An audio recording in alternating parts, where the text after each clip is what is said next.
may ano kami, may pagka-parehas kami. So I think me and Kuya Paul Salas will be a good partner po para sa finale. Yeah. Hi ATM, we are Horizon!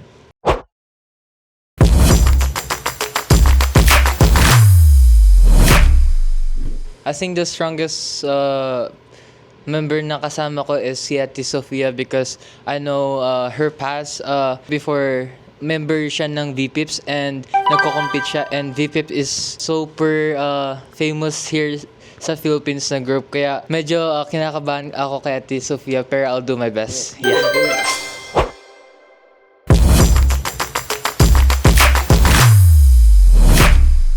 Sa nakikita ko ngayon may chance po na si Kuya Paul Salas ang aking maka-final duo kasi I know our genre are like kinda same. May ano kami, may pagka-parehas kami. So I think me and Kuya Paul Salas will be a good partner po para sa finale. Yeah.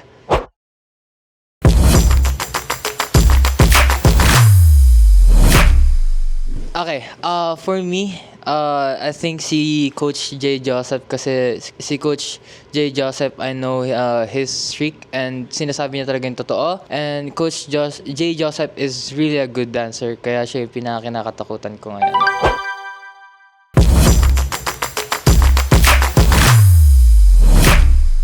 Ako di na ako kinakabahan for Jeremy kasi I know he excels in dancing so much. He is safely the best dancer in Horizon and I know he can really shine on the dance floor of Stars on the Floor. Go Jeremy!